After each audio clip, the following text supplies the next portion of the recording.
Hey guys, welcome to Clink.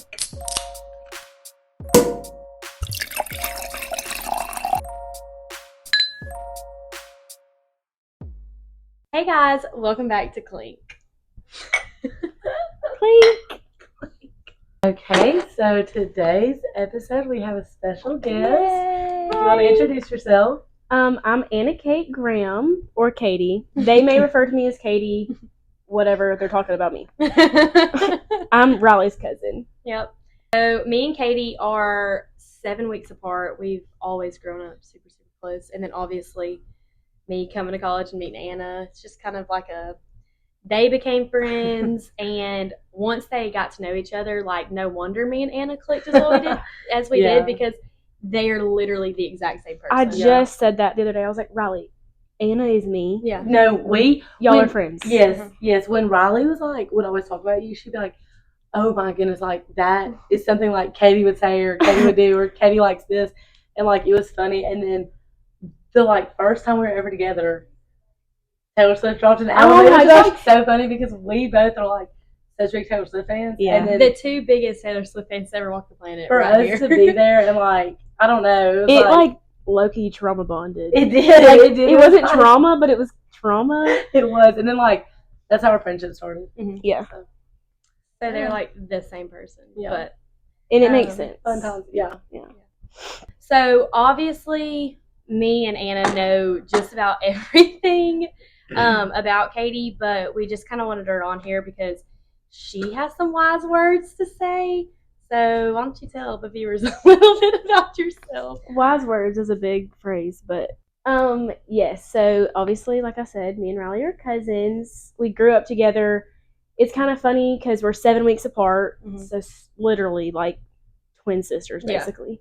But she is like a grade older than me. I have a super late birthday, so I'm like super young for like my grade, and Katie was super old for the grade that she was in. And so even as, sorry, I'm just going to talk about our little childhood for a second. No, I don't care. But, you were basically there. Yeah, like, in spirit.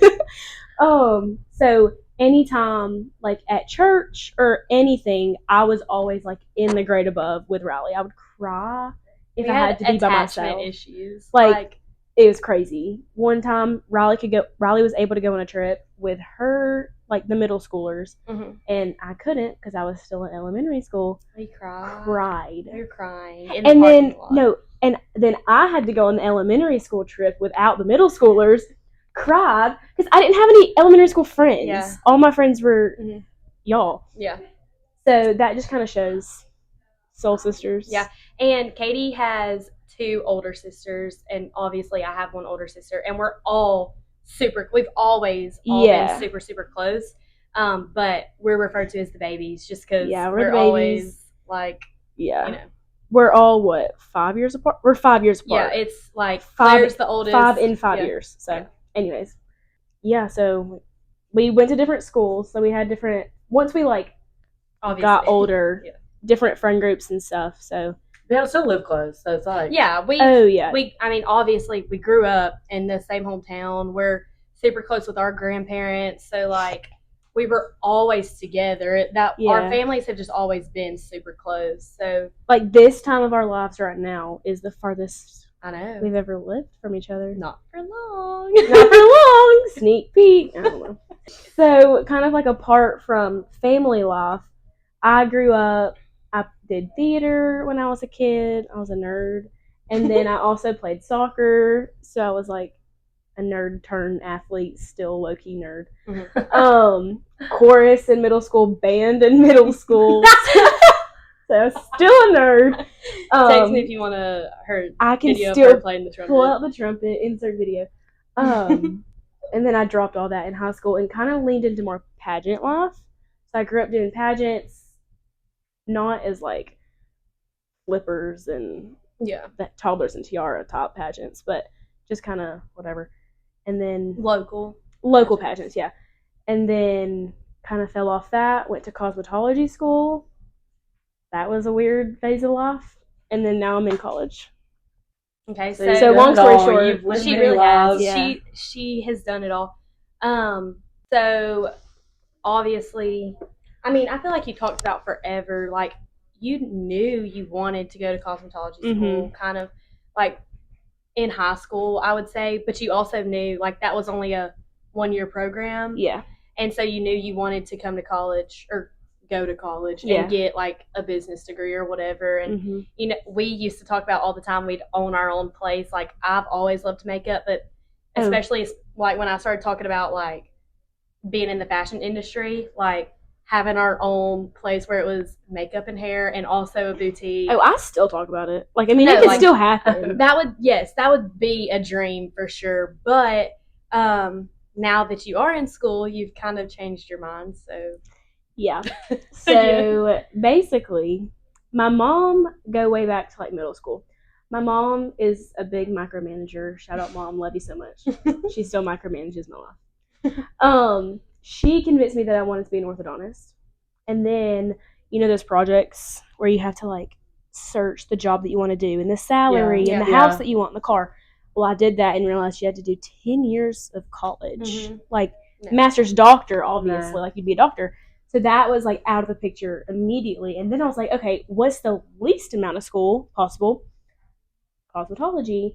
And I've grown up loving hair and makeup. Not so much makeup. I've gotten more into makeup in the past couple years, but mainly hair. I did my sister's prom, homecoming hair and makeup, all through their college or high school and college. And I was like 12 doing it. So that was fun and I liked it. And I was like, oh, I could totally make a career out of it.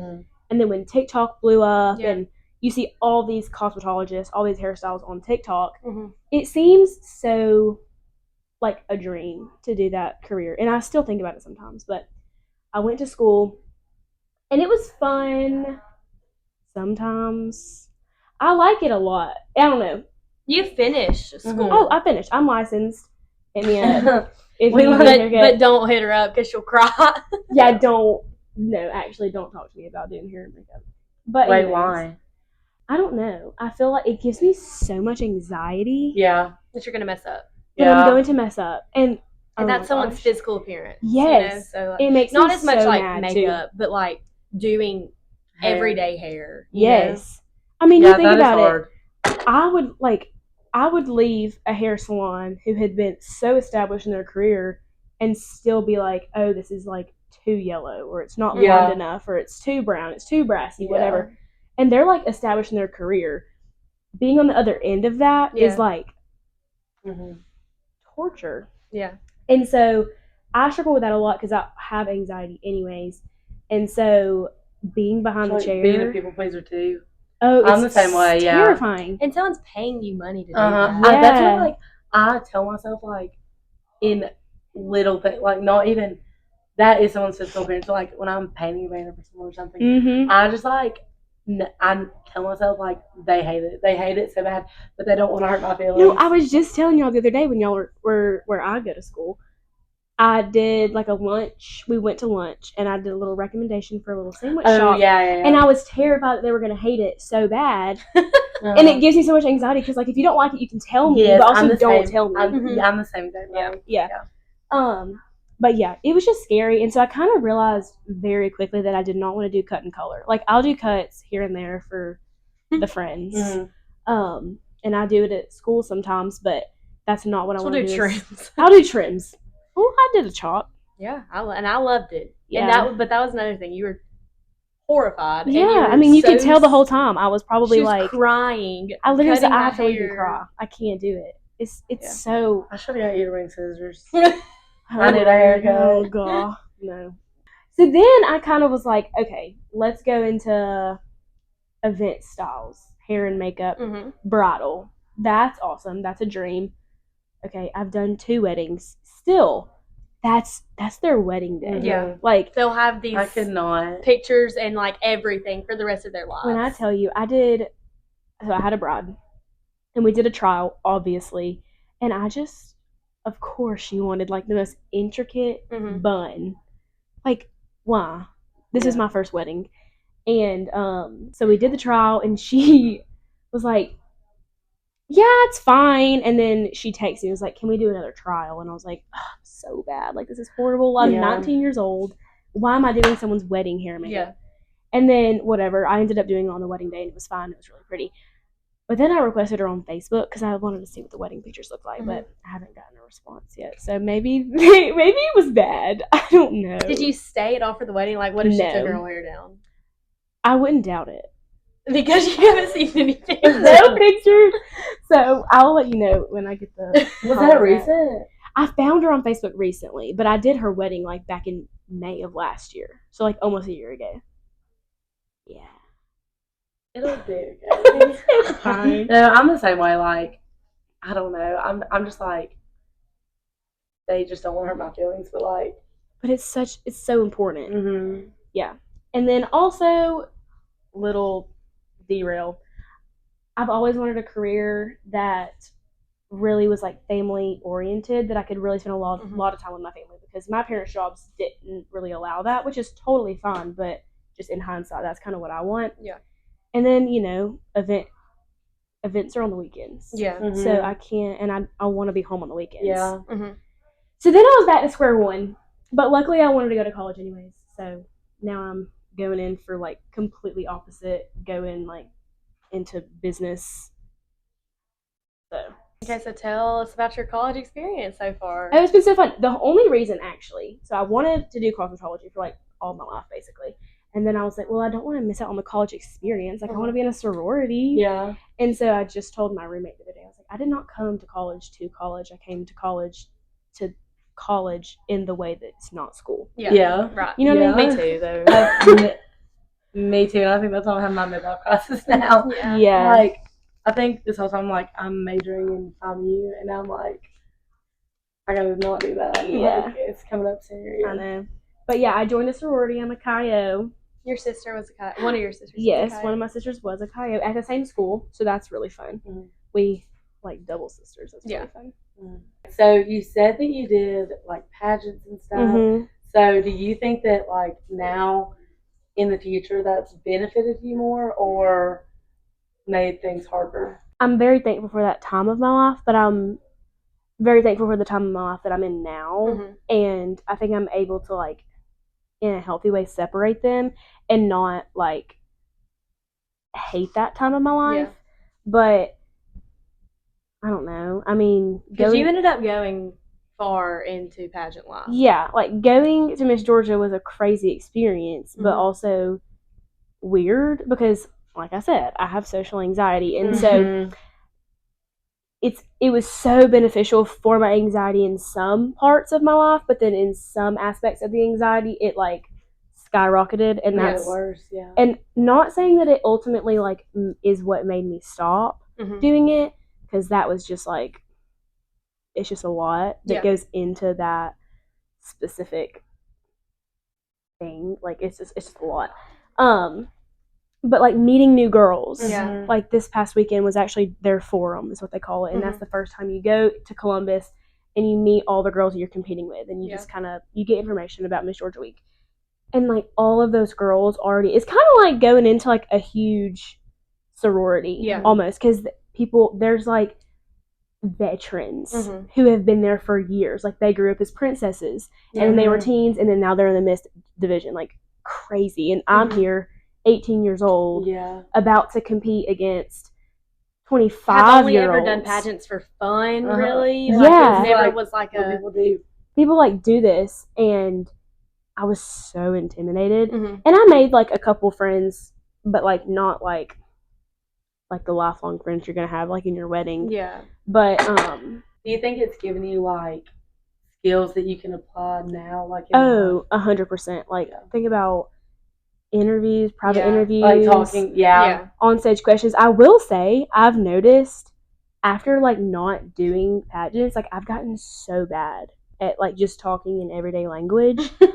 So bad. Like you'll see me like I'll just stutter and like not know what words to say. But back then I was like a very good like public speaker and stuff. So being like retired, I guess, it's really weird because I don't know how to talk. Don't know how to talk. No, but I remember like I never grew up pageanting or like I never did pageants. So, but I mean, like, obviously you did pageants and whatnot. And so but, did Carson and Claire a little yes, bit. but I didn't know. I just like didn't watching you like go to Miss Georgia and everything firsthand. Like, it is crazy how much time and money and like all the things that these girls put into this stuff. Like, To barely get anything that's out. what I'm saying. Like, to not really benefit anything, but also I was just like, I mean, if they enjoy it, that's awesome and that's great and whatever. Because it is a job. Yeah. But I was just like, I didn't even know that these things existed. Yeah. Like, it was crazy. Just think about like club volleyball. Mhm. That's expensive. Yeah. It's kind of like a club. It's like your sport. No, yeah. Paying thousands upon thousands of dollars for just a pageant coach to teach you how to walk on the stage. Yes. And like, Yeah. well, It's I crazy. had a good friend and growing up, that's like all she did. That was her sport basically. And like being in elementary school, like I went everywhere with her. I would go to all of them and like just it was a whole weekend thing, and you have to pay to stay in the hotels we're going to, and the dresses are so expensive, and like that is crazy. But so me and my mom, we were like the pageant, like we were go-getters for sure, but we were not going to spend like $1 million to possibly win scholarship money, because we knew that it's like going into this like monster that you kind of, everybody said it, like you just have to live it your first year and then decide if you want to keep doing it, because it's so much. But like I did not have pageant coaches. Yeah. We were not paying for that. Yeah. No, yeah, and I know like, but because I knew that like even if I did that, like there's no way that, first of all, I just have a short attention span. Like I'm not going to stick around and do this until I'm 28 years old. Right. Because like I have better things to do with my life. Yeah. Because basically the whole point of the Miss America organization, it's the top scholarship for women in the United States, which is awesome. Because like women empowerment, you're getting your scholarship money to go to school, to like go and do great things. Like it really is. It's really awesome because you do have the potential to win so much money. But one thing about Georgia, first of all, is it's such a big, obviously it's in the South. You have so many contestants or candidates is what they call it. There's so many. So there were 52 of us my year, and that was forever ago. So for just Miss Georgia. For just Miss Georgia, for like Miss, not even the teens. The teens had like 40 or 50 as well. But then if you go to like Maine, they literally will have like 3 girls compete. I'm not joking. 3? Like tiny amounts, like 4 or 5 tiny amounts of girls. That's crazy. I like knew that Miss Georgia was big, but like if I would have packed my bags and gone to like one of those smaller like northern states where pageants are not, you could have won and competed in I probably could have won. Wait, can you do that and not be from that state? You have to have residency. Oh, so you would have to live there for like a year. Yeah. That's Say there's ways to get around it, but you do have to have like an address in that state. But basically, having that many girls compete, there is literally a 1 in 50 chance that you're going to get the crown and win that scholarship money. But I don't think a lot of people see on the back end of it. Like on the front, you see this really pretty picture of all these girls getting all this scholarship money. But on like the back view, you've already spent like 3 times that much. Yeah. Maybe even more in your whole entire like pageant life. Probably 5 times much, your whole entire pageant life. So why not? Yes, it's so fun and it's a great hobby and it does benefit you in so many other ways. But if you're in it solely for the scholarship money, there's so many other cheaper, like just write essays and get the scholarship money. Right. Yeah. But like I said, there are benefits like public speaking skills. The amount of networking you get is crazy because you go to all these different appearances, you meet so many people. If you were to become Miss Georgia, that's great networking because everybody knows who you are. Everyone knows what you're going to school for. Right. It's really awesome. And you have great friendships and you learn a lot of different stuff. But if you're in it for the scholarship, just write the essays or go into debt because everybody got debt. Right. So kind of going off of like what we were talking about earlier of like was it more beneficial or was it more, I guess, stressful and like bringing more anxiety? And also, kind of, your talent was you had written a monologue about you were kind of the first Barbie like I was monologue. just about to ask if you had a talent. Yeah. So no, I don't have a talent. No. So me and my mom. I mean, I could have pulled out the trumpet. I really could have. Yeah. But it really would have been 7th grade all over again, messing up. Yankee Doodle went to town. It would have been horrible, and I never would have had a chance. So that's like when Miss Wanda called me and was like, "You're going to Miss Georgia," and I was like, "Oh my God, that's crazy." I was like, "I don't have a talent. Like, I can't do that." For years, since middle school, Mom has wanted me to compete in all the locals to go to Miss Georgia, and I'm like, "Bro, I don't have a talent. Like, I play soccer. I can kick a ball, yeah. I can cheer. No one wants to see me do a stand tune. Give me a cheese. Yeah. Like, nobody wants to see that.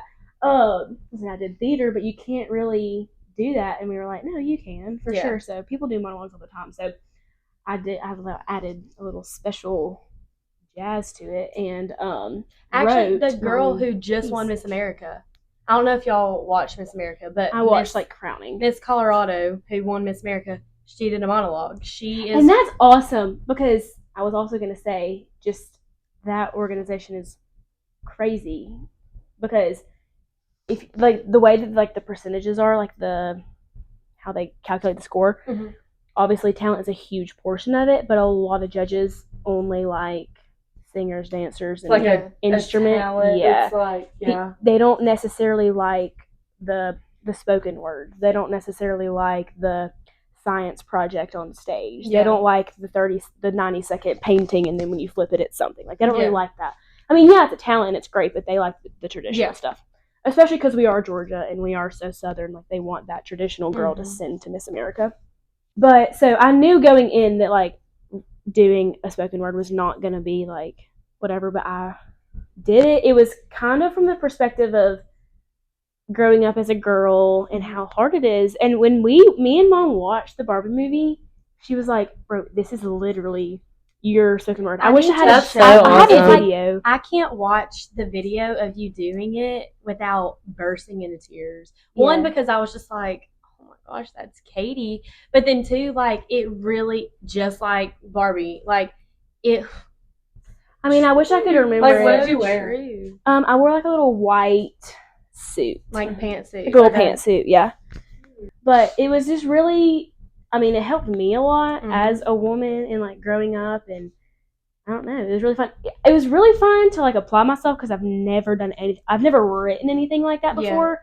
Obviously, my mom helped me some, but I mainly wrote it, and I memorized it, and it was really awesome. Yeah. But my social impact initiative, it's called something different now. I don't know what it's called. Maybe community service initiative, but mine was kind of shattering the little slogan was shattering the stigma of mental illness.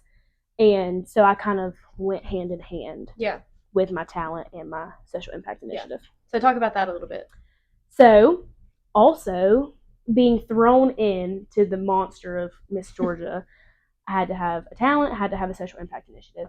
And typically, like, just kind of set the scene, typically you win your local in like the fall, and then you have all fall, all winter, all spring to prepare for Miss Georgia. So that's when you prepare your talent. That's when you prepare your social impact initiative. That's when you do that. And obviously, also, all of these veterans have been like, they're building their resume all these years, and all the appearances they're making and all this stuff.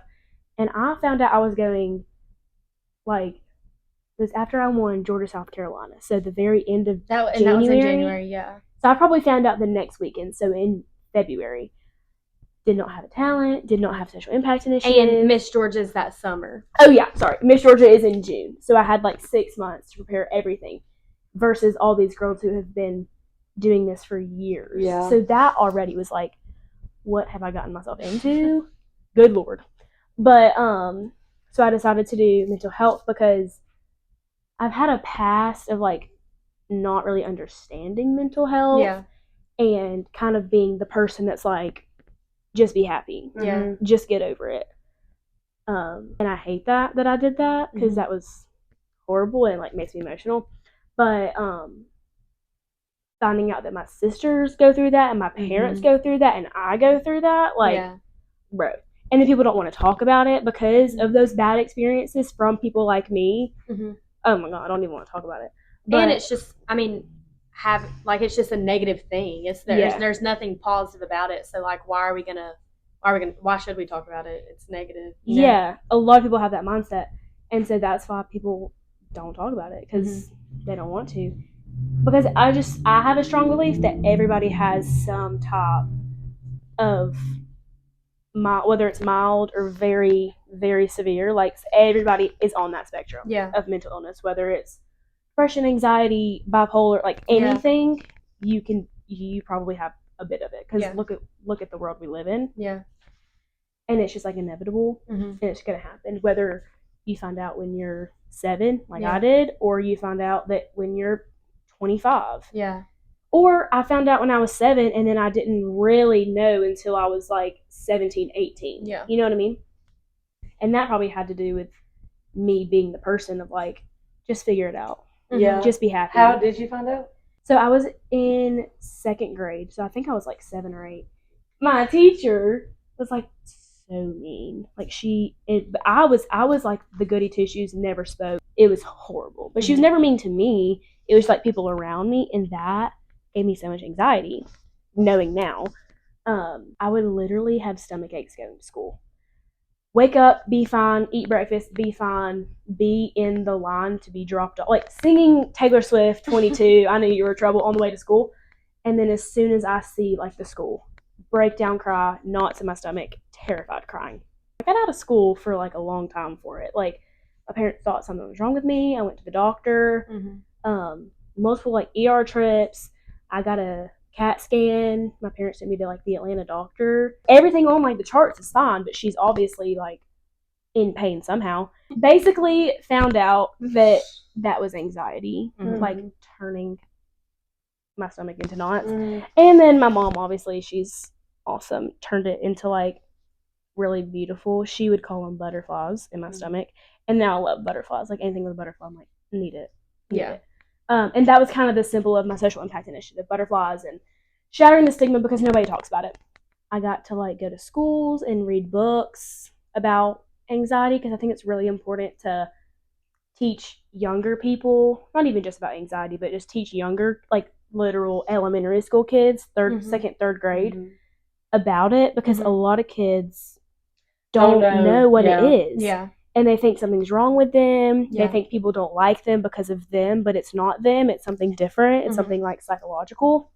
And I think this was what I really was like pushing for during that time was, I really think it's important to put like mental health courses and classes into public schools because that's not something that is talked about enough. And I feel like a lot of that, when we see I remember this statistic, 1 in 5 adolescents have mental health.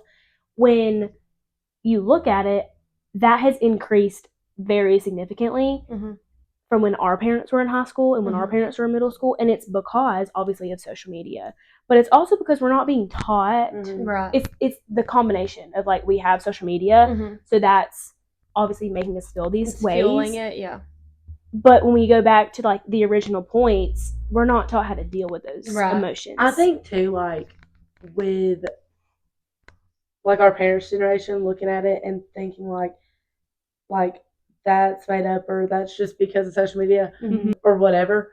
Whether or not it's from social media or phones or anything, it's still a thing. Yeah. That's what I was about to say. It's still here. It don't matter where it's coming from. It's still here. It's still real, and it's still valid. That's my favorite thing to say. Is like you're completely valid for feeling that way, as long as we can like figure out a way to helpfully not feel that way anymore. Yeah. And so that's why I was always and still am like very like I really want to push having those courses in school because I just have a feeling it'll change so much when in those early like developmental stages of life, you're teaching kids how to deal with the anxieties of like having to choose a partner for school. Like that's a huge thing. It was a huge thing for me. Like, oh my gosh, no one's my friend. No one wants to talk to me. No one wants to be my partner. Mhm. How to deal with those anxieties.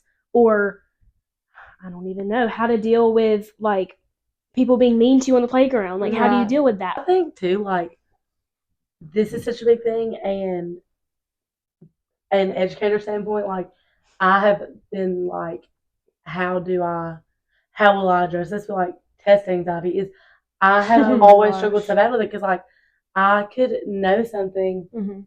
inside and out. It's Mhm. on a test, like, Mhm.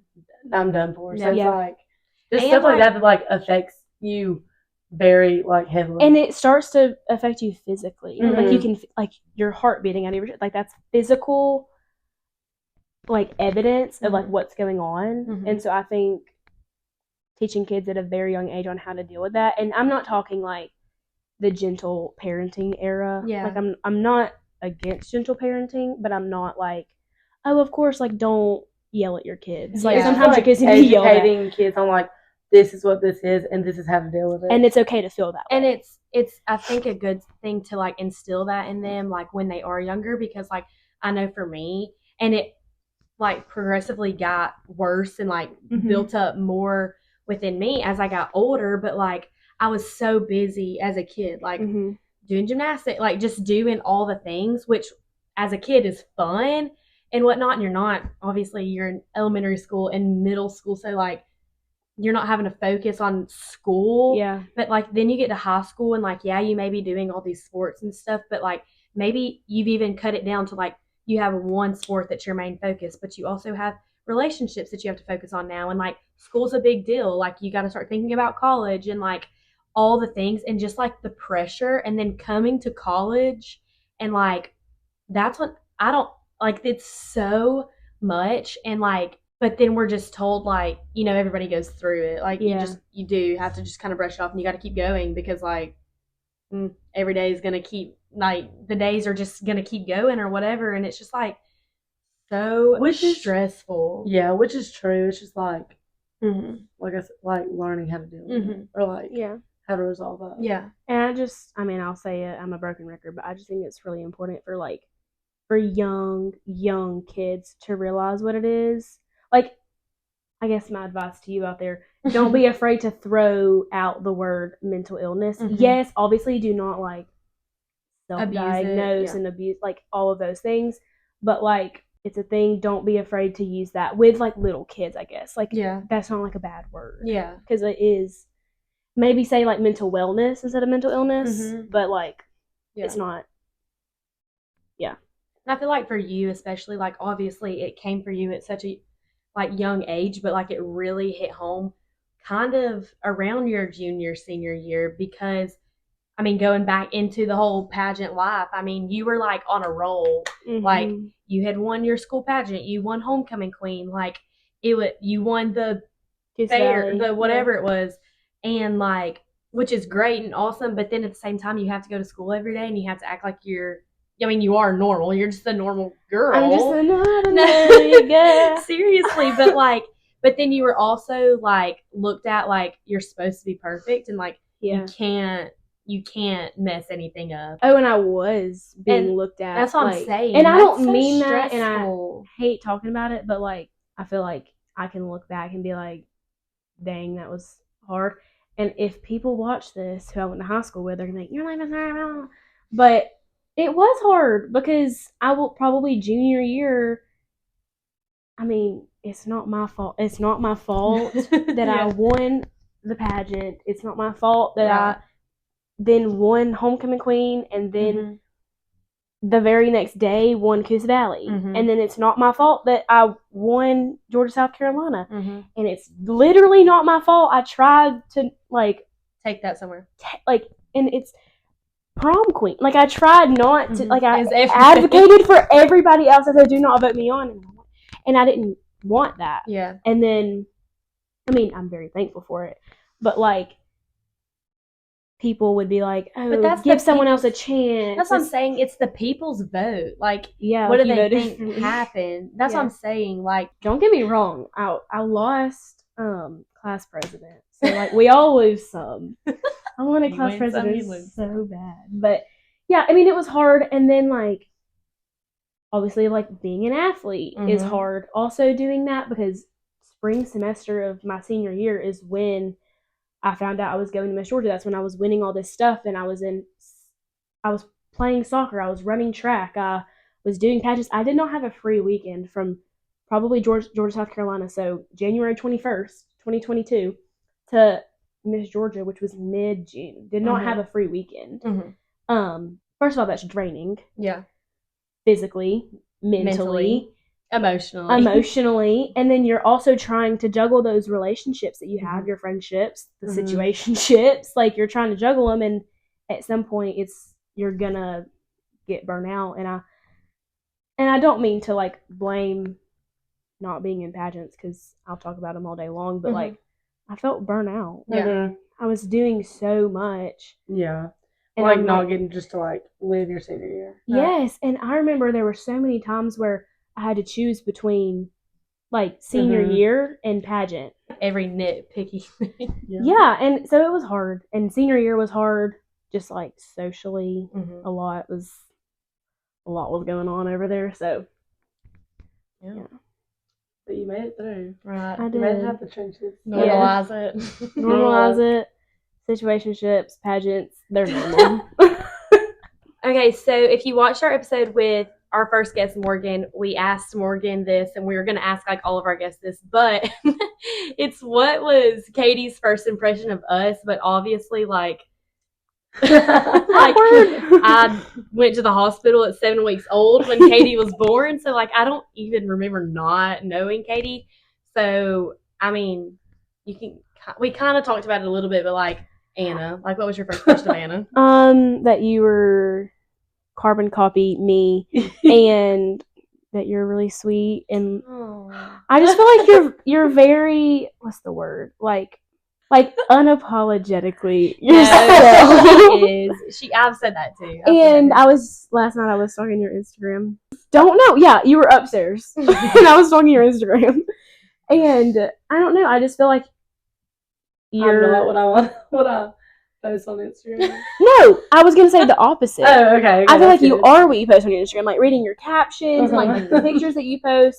It's not like, and I don't mean this, it's not like curated. Unserious. It's just you. Yeah. It's very unserious. She's not Instagram versus reality. She's reality versus reality. Yeah, like, she is reality.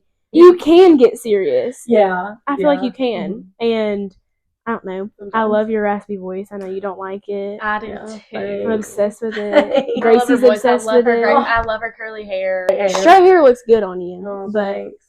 Pull out the curly every once in a while. I need to. So, since you don't have a first impression, really, let's do. That's the first impression.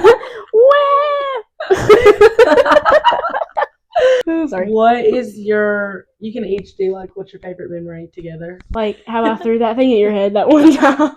Or that one time that you broke a light bulb on my bed. You know what I think about a lot is we would make Barbie Land in your playroom. We were those girls that played Barbies till we were 15 years old. I'm just kidding. Don't cut it out. That we would spend 3 hours setting our Barbies up. And then get tired. And then by the time we set it up, we're like, you know what? Or anytime. Store. Me and Katie also, like, keep in mind, like, I have a really funny story. Very close. Like, we're so close. Like, what I've tried to explain that. But for some reason, the thought of spending the night with each other. No, that's what I was going to say. When we were younger, used to freak us out. Even if, like, Katie was at my house. It was my issue. I was the issue. No, I know, but, like, it would still scare me. For some reason, we were at my house, but I'd be like, Katie, you got to call your dad. Katie, I think you're homesick. Like, no, I would. Remember the butterflies in the stomach? Torn up? Yeah. I want to say one thing. Obviously, like, I feel like my favorite memories, we have so many good childhood memories and just, like, growing up, whether it be your house or grandma and granddaddy's house or whatever. But I feel like I've loved, like, being old to get, not old, we're not old, but, like, also, like in your 20s. Yes, and you get along with my roommates and my friend, like, perfectly, and just, like, I know Well, I love we're begging it. Katie to live here. I know. Like, just transfer. Just All day transfer. yesterday. You fit in so well. I know. Everyone. Katie being like, wait, Anna, if you change your major, like, just come Come live with me. Like, just transfer. And I'm like, consider maybe. Right. I don't know, but I do. I just love it because it's just so fun. Well, I feel like we kind of, because we are such different personalities, I feel like kind of growing up, not that we would like not talk about things, but there were things that we just like didn't talk about and we would like sweep them under the rug. And then now I feel like being older, we genuinely do just like are open books and we can talk about everything, and that's been really nice. But yeah, so that's been my favorite. And I can't like wait to see, like, I just like am constantly thinking about what's to come too, like as we get older, because like obviously nothing's going to change, like, but it's all going to change. It is all going to change, but I don't know, it's just crazy. Okay, sorry, last memory, because I just thought of this. We'll sit around and reminisce later. Okay, let's do the question. No, you always pick the question of the week. Okay. Our question of the week is what are some lessons in life that you're learning right now? Oh. Yeah, that's a pretty good one. This one's kind of, what's the word? Basic. Cliche. Basic to say. And I feel like I've been learning this for a while and I've always known this, but like how short this life is and how like fast everything genuinely does go by. Like you hear all the time like, oh, it's gonna fly by or like whatever, which is like so whatever. Duh, but like I cannot believe how fast, seriously, and I hate to bring this up, I really do, but like, I don't know, I guess it just hit me like yesterday really, and just like I have one more month here and I'm done. Like, I'm done. And I start real big girl life. And like, I can't, yes, I'm graduating one semester early, but like, I can't even begin to think like, okay, that semester goes by, everyone else is done. Like, it's not like, I don't know, everything is just genuinely flying by, which part of it, I'm excited. I can't wait to see what the Lord has in store, but like, also it's scary. Like, it really is. So that's what I'm learning right now. Yeah. And like how to appreciate the time before it is past. Like, but appreciate it in the now. But still be excited for the future too, you know? It's hard to like balance those both. two. Yeah. My advice, soak it all in, because believe it or not, it really does fly by. She's been waiting to say that till she was a senior. I know. That's the thing though. I feel like it doesn't hit you until you are a senior, and then you're like, yeah. Because obviously, like now, I'm like right now I'm in it, so I'm not really thinking about it. But yeah, and you just don't like, well, especially for me, because like I didn't come to college knowing that I wanted to graduate early. Yeah, and then realizing about my internship and like I wasn't like gonna be here in the fall or the spring, and like so everything I just did in the fall was my last, and like not realizing it. Yes, our Founders Day, like I won't have another Founders Day. Like even just like little things like that even I can dread going to, and like, oh God, I don't want to do this or whatever, but like I'm not gonna have that anymore. And I mean, I'm done, you know, like I have a month and a couple days and I'm out of here. So. Out of here. I think that the biggest lesson this is like still an ongoing thing, I guess, and like me saying this right now is probably just like me trying to reassure myself. But is that like God's timing is just perfect, whether like I want to plan or like expect something at a certain time, like it doesn't matter, because in the end, like what's God's will be done. But just like, and then two, that I'm not here to major in sorority. Yeah. And that's I don't know, I'm just like hitting a midlife crisis. So like, no, let me take that back, a quarter life crisis, because I'm just 21. But I don't know the lesson to be learned yet with that, but we'll see.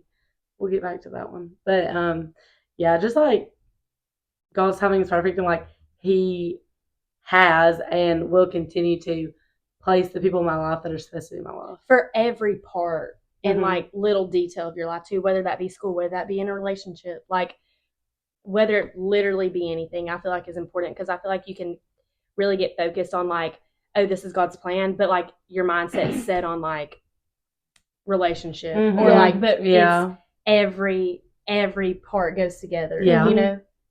I don't know if I'm learning any lessons right now. Oh my god. I'm kind of coasting. I'm just kidding. Probably coming out, like, this is like the first time I'm not in the town where we're from. Mm-hmm. And so, because I graduated 2 years ago, but then I was still there for cosmetology. So I guess coming out of that and realizing who I want to be in my life, I think is really important. And that's kind of what I'm learning. Like, you don't need an abundance of friends when the friends that you do have gives you like abundance in life. Yeah. That's a quote. Okay.